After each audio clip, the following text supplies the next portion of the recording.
Best varicose veins చికిత్సనే పొందండి. నొప్పి లేని చికిత్స కోసం సంప్రదించండి ఎవిస్ హాస్పిటల్. నమస్తే రమగారు. నమస్తే జయ. రమగారు, మనకు కార్తీక మాసంలో అయ్యప్ప స్వాములు బాగా కనిపిస్తారు కదండి. ఆల్రెడీ మనం కనిపించేస్తున్నారు కూడా. ఇంకేముంది, వరుసగా వచ్చేసింది కదా మాసంలోకి వచ్చేసింది, తర్వాత ఇది వచ్చేస్తుంది, సంక్రమణ వచ్చేస్తుంది. అవునవును. సో ఇంట్లో అయ్యప్ప మాల వేసుకునేటప్పుడు ఇంట్లో ఉండే స్త్రీలు మాల వేసుకునే వారికి వాళ్ళకి ఖచ్చితంగా కొన్ని నియమ నిబంధనలు ఉంటాయి, వాటిని ఫాలో అయిపోతుంటారు. కానీ ఇంట్లో ఉండే స్త్రీలు ఉంటారు కదా రమ్మగారు, భార్యలు అవ్వచ్చు, తల్లులు అవ్వచ్చు, వీళ్ళు ఎలాంటి నియమాలు పాటించాలి అంటే ఎట్లాగంటే, ఇప్పుడు వారికి ఇదివరకు లాగా ఎక్కడో ఉండి 41 రోజులు మాల అయ్యే వరకు ఉండే రోజులు పోయినాయి. కుదిరితే ఓకే, కుదరకపోతే ఇంట్లోనే ఉంటున్నారు కదా. అలాంటప్పుడు వీళ్ళు ఎలాంటి నియమాలు పాటించాలనేది నా ఉద్దేశం. మొదట మాల వేసుకునేటప్పుడు ఇంట్లో ఉన్న ఆడవాళ్ళ పర్మిషన్ తీసుకోవాలి జయ. పురుషులు ఖచ్చితంగా నువ్వు మాల వేసుకుంటానంటే నువ్వు ఇంట్లో ఉండకూడదు. ఎందుకు ఇంత ఖచ్చితంగా చెప్తున్నారు రమ్మగారు? మరి లేకపోతే ఇప్పుడు వాళ్ళ అవస్థ ఏంటో, ఒక్కొక్కరికి 20 రోజులకే పీరియడ్ వస్తుందమ్మా, అప్పుడు ఏం చేయాలి వాళ్ళు చెప్పు. సో ఆ టైంలో బయటికి వెళ్ళటానికి వెసులుబాటు వాళ్ళకి ఉంటుంది, ఉండదు. ఇప్పుడు ఈ మాలధారణ అనేది, అయ్యప్ప మాల నిజానికి ఇది మనం డిస్కస్ చేయాల్సిన మ్యాటర్ కాదు, జనాలందరికీ తెలిసిందే. ఊరికే ఒక లైట్ వేయటం ఆ ఇన్సైట్ మీద అంతే. దీనికి చాలా ప్రధానమైన నియమం ఏమిటి? స్త్రీల నుంచి సెపరేట్గా ఉండాలి. నెంబర్ 1. మాకు కుదరలేదు అంటే మానే, నువ్వు చేయకు, మానేసేయండి. ఎందుకు తీసుకోవాలి అట్లా? మీకు చేయాలని మనసు ఉంది, ఎక్కడైనా ఇంకొక చోట విడిగా ఉండేందుకు ఒక అవకాశం తీసుకోండి, దానికి ప్రయత్నం చేయండి. ఈ ఏడాది కుదరకపోతే వచ్చే ఏడాది ఏర్పరచుకోండి.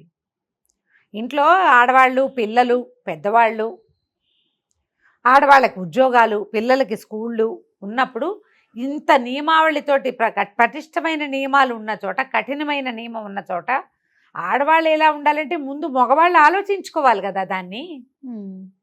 వీళ్ళు ఆలోచించుకోవాలా? అంతేగా. 3 రోజులు వీళ్ళు వెళ్ళి బయట ఎక్కడైనా ఆడవాళ్ళు పీరియడ్స్లో ఉన్నారని 4 రోజులు బయట ఉంటారనుకో, బయట ఉంటే ఆ 4 రోజులు వీళ్ళు ఇల్లు ఎలా నడుస్తుంది? ఎవరొచ్చి నడపాలి? ఈ మాల వేసుకున్న మా అయ్యప్ప నడపలేడు కదా. అవును. ఆయనకి పూజా పునస్కారం, బయటకు వెళ్ళటం, దేవాలయానికి వెళ్ళటం, ఉద్యోగానికి వెళ్ళటం, ఇవన్నీ ఉంటాయా? ఎప్పుడైనా సరే దీక్షలు తీసుకునేవాళ్ళు మొదట ఈ దీక్షకి మన ఇంట్లో వెసులుబాటు ఉందా లేదా చూసుకోండి. మొదట భార్యలే ఉంటే వాళ్ళ పర్మిషన్ తీసుకోవాలి. లేని పక్షంలో వాళ్ళు హింసపడుతూ, వాళ్ళు కష్టపడుతూ, వాళ్ళు ఏడ్చుకుంటూ చేస్తే మీ మాల దానివల్ల ఏం ప్రయోజనం లేదు, అది కరెక్ట్ కాదు. తర్వాత ఇదివరకటి కాలంలో నాకు తెలిసి జయ, ఎప్పుడు సంగతి చెప్తాను, 30-40 ఏళ్ల క్రితం ఏనాడో 40 ఏళ్ల నాడు అక్కడక్కడ కనపడేవాళ్ళు అయ్యప్పలు. వీళ్ళకి నియమంగా ఇంట్లో ఉన్న పెద్దవాళ్లే వంట చేసి పెట్టేవాళ్ళు. భార్యలు వంట చేసి పెట్టిన అయ్యప్పలు ఇది వరకు లేరు. ఎప్పుడు పెద్దవాళ్ళు అయ్యి వీళ్ళకి పీరియడ్స్ పోతే వాళ్ళతో వంట చేయించుకునేవాళ్ళు. ఈ పీరియడ్ వచ్చి భార్యలు పెట్టడం కూడా ఇదివరకు ఉండేది కాదు.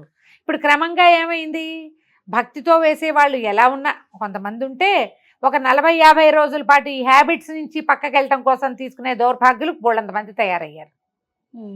వీడు అది మానే తలుచుకున్నాడు కాబట్టి ఏదో అయ్యప్పని వేసుకుని, ఇంట్లో పెద్దవాళ్ళు ఎవరు లేరు, భార్య అమ్మాయికి రెగ్యులర్ పీరియడ్స్ వస్తాయి, పీరియడ్ లేనప్పుడు వంట చేస్తుంది, ఇలాంటిది వచ్చేసింది. ఇప్పుడు ఇది అసలు నియమావళిని మనం ఉల్లంఘిస్తున్నట్టే కదా. అంతేగా. ఉల్లంఘన ఎలాగూ జరుగుతోంది. ఈ ఉల్లంఘించేటప్పుడు వాళ్ళ పర్మిషన్ తీసుకోండి. వాళ్ళు కొంతమంది పాప ఎర్లీ పీరియడ్స్ వచ్చేస్తాయి, పిల్లలు చంటి పిల్లలు ఉండొచ్చు, చేయి మార్చుకునే అవకాశం లేకపోవచ్చు, పిల్లలతో సహా వీళ్ళు బయటికి వెళ్ళిపోలేరు. ఆ మగవాళ్ళు వచ్చేసరికి పోనీ వీళ్ళు మగవాడే 5 రోజులు ఎవరైతే దీక్ష తీసుకున్నారో స్వామి ఆయనే బయటకు వెళ్తాడు, ఎక్కడికో వెళ్ళిపోతాడు, ఈమెకి ఇబ్బంది రాగానే. 5 రోజులు ఈ ఇల్లు నడిపి మళ్ళీ అతను వచ్చేసరికి ఈ ఇల్లంతా ఈ అమ్మాయి శుద్ధి చేయాలంటే టంగులు తెగిపోతాయి జయ. అవునండి, చాలా కష్టం కదా, చాలా కష్టం. ఇలా ఏటా వెళ్ళిపోయేవాళ్ళు వాళ్ళు ఉన్నారు. మా ఇంటి దగ్గర ఒకరున్నారు, పక్కన పేరు స్ట్రైక్ అవుట్ అలా, ఆయన ఎన్ని సంవత్సరాల నుంచో వెళ్తున్నారు, ఆవిడ చెప్పులు వేసుకోరు, ఆయన దీక్షలో ఉన్నారని. ఆవిడ కూడా చెప్పులు లేకుండానే తిరుగుతారు, ఎంతంత వాకింగ్ చేసుకొస్తారో. టక్కిన పేరు జ్ఞాపకం రావట్లేదు జయ నాకు. ఇక్కడ ఒక పెంట్ హౌస్ మా ఇంటి చుట్టుపక్కల ప్రాంతాల్లో.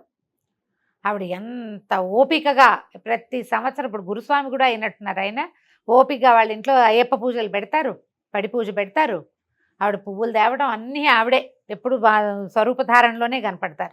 చెప్పులు వేసుకోరు. ఆ 40 రోజులు ఆయన వెళ్ళి తిరిగి వచ్చేదాకా ఆవిడ చెప్పులు వేసుకోరు.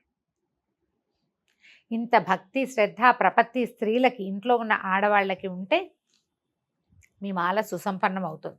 లేదా వాళ్ళు మేము తంటాలు పడ్డానికి మేము రెడీగా ఉన్నాం, అవి వెళ్తే ఏమైనా మనకు మంచి జరుగుతుంది, కుటుంబానికి మేలు జరుగుతుంది, నువ్వు బాగుపడతావు, నీకేదైనా అది వస్తుంది, నమ్ముతాం కదా. భగవంతుడి దగ్గరికి వెళ్తే పలానాది ఏదో మంచి శుభం అనుకుంటాం.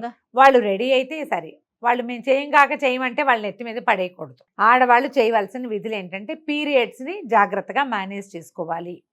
మొదట వాళ్ళు పరిశుద్ధంగా ఉంటారు కాబట్టి మీరు కూడా ఏ మధ్యాహ్నం 12ంటికి స్నానం చేస్తా, రాత్రి పడుకునేటప్పుడు చేస్తా లాంటివి కాకుండా మీ ఇంట్లో ఒక పీఠం పెట్టుకుని ఒక పూజా విధానం నడుస్తుంది కాబట్టి ఆ స్వామి ఏ విధానంలో ఉన్నాడో ఇంచుమించుగా మీరు కూడా అదే విధానపు పడక, అదే విధానపు స్నానము విధి పెట్టుకుంటే సరి. ఆయన భూశయనం చేస్తాడు. మీకు చిన్నపిల్లలు ఉంటే మీరు మంచం మీద పడుకున్నా ఓకే. ఇతరత్రా ప్రయాణాలు, పార్టీలు, ఫంక్షన్లకి వెళ్ళకుండా మనం ఈ 40 రోజులు అదే భక్తి భావంతో వెళ్ళగలిగితే చాలా బాగుంటుంది. ఇప్పుడు మగవాళ్ళు ఏదో చేశారు, మనం ఒకటి తెలుసుకోవాలి ఇక్కడ. మగవాడు ఏ పుణ్యకార్యం చేసినా, ఏ దైవ కార్యం చేసినా, ఎక్కడ దండం పెట్టినా అందులో 50% మనకి. కాబట్టి ఇది మంచికేనని నమ్మి వాళ్ళకి చేయగలిగినంత హెల్ప్ చేస్తే, చేయగలిగినంత సేవ చేసుకుంటే మనకి మంచిదే, కుటుంబానికి మంచిది. దీంట్లో కొంచెం బలువు సులువు ఆలోచించుకుని మరీ చిన్న పిల్లలు ఉన్నప్పుడు అప్పుడు పెట్టుకోకుండా ఉండి, లేదా మీ అమ్మనో అత్తగారినో తెచ్చి ఇంట్లో పెట్టుకుని వీళ్ళకి వండి పెట్టడము, మడిగా కొంచెం శుద్ధంగా అన్నీ కలపకుండా చేసి పెట్టే వాళ్ళని ఎవరినైనా అవకాశం చూసుకుని చేసుకుంటే ప్రెషర్ లేకుండా పూజ నడిచిపోతుంది. ఇప్పుడు ఏదైనా తీసుకున్నాం ఒక దీక్ష, దేవుడా రాముడా ఈ 10 రోజులు ఎలా గడుస్తాయిరా అనుకోకూడదు.